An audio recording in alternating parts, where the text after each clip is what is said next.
પ્રવાસ ક્ષેત્રમાં ભગવાન સોમનાથના સાનિધ્યમાં ત્રિવેણીના તટે માં સરસ્વતી અને આ ત્રિવેણી તીર્થની આરતીનો ક્રમ શરૂ થયો છે. એ તીર્થને શોભે અને તીર્થ માટે અનિવાર્ય છે એવો ક્રમ છે. આજે અહીંયા તીર્થનું પૂજન કરી અને આ આરતી કરી અને બધા જ અહીંયાના અમારા જે સોમપુરા બ્રાહ્મણ સમાજના ભગવાન સોમનાથ દાદાના પૂજનમાં લાગેલા બધા આચાર્યો છે, એમણે પૂજન અને આરતી સંપન્ન કરાવ્યા. ખૂબ આનંદ આવ્યો. મેં મારા પણ જે સજેશન્સ છે થોડા આપ્યા છે.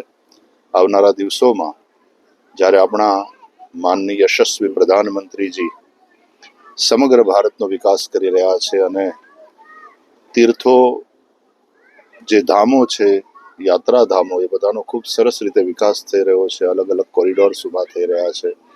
એના દ્વારા આખી એક ઇકોસિસ્ટમ ઊભી થઈ રહી છે. ત્યારે સોમનાથ ધામનો પણ ખૂબ સરસ રીતે વિકાસ થઈ રહ્યો છે. આ જે જરૂરી હતું એવું કાર્ય ત્રિવેણીના તટે આરતીનું એ શરૂ થયું છે. આપણા ગુજરાતના માનનીય મુખ્યમંત્રી શ્રી ભૂપેન્દ્રભાઈ પટેલના દ્વારા પ્રારંભ થયો અને હવે નિયમિત આ આરતી સંપન્ન થઈ રહી છે. આવનારા દિવસોમાં જેટલા યાત્રીઓ અહીંયા આવે છે એ બધાને આરતીની ખબર પડવી જોઈએ, એના વિશે એને માહિતી મળવી જોઈએ. અને જેમ જેમ માહિતી મળશે, આ દેશ શ્રદ્ધાથી ભરેલો છે. ભારતમાં બીજી બધી ભૌતિક સંપત્તિ તો છે જ, હજી ઘણી બધી સંભાવનાઓ છે, પણ શ્રદ્ધા ખૂબ બલવતી છે અને તેથી લોકો એને જોડાવાનું મન થાય. સંધ્યા સમય બધા અહીંયા ત્રિવેણીના તટે માં સરસ્વતીની અને ત્રિવેણી તીર્થની આરતી કરી થોડી વાર પ્રાર્થના કરે અને સમગ્ર વિશ્વના કલ્યાણ માટે વિનવે.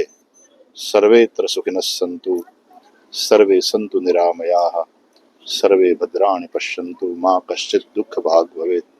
સનાતન ધર્મના લોકો આપણે પ્રકૃતિની પૂજા કરનારા છીએ. જલ તત્વ હોય, અગ્નિ તત્વ હોય, આકાશ તત્વ. આપણે આરતી ઉતારીએ એમાં પણ આ પાંચે પાંચ તત્વનું ક્યાંક ને ક્યાંક એમાં એનું પ્રદાન છે અને એ રીતે આરતી થતી હોય છે. પાંચ ભૌતિક દેહ દ્વારા પંચ મહાભૂતોની પણ આરતી થતી હોય છે, પ્રકૃતિની પૂજા થતી હોય છે. એના દ્વારા સનાતન ધર્મનો એક સંદેશ સમગ્ર વિશ્વને પણ મળશે અને સનાતન ધર્માવલંબીઓનું કલ્યાણ થાય, સમગ્ર ભારતવાસીઓનું કલ્યાણ થાય.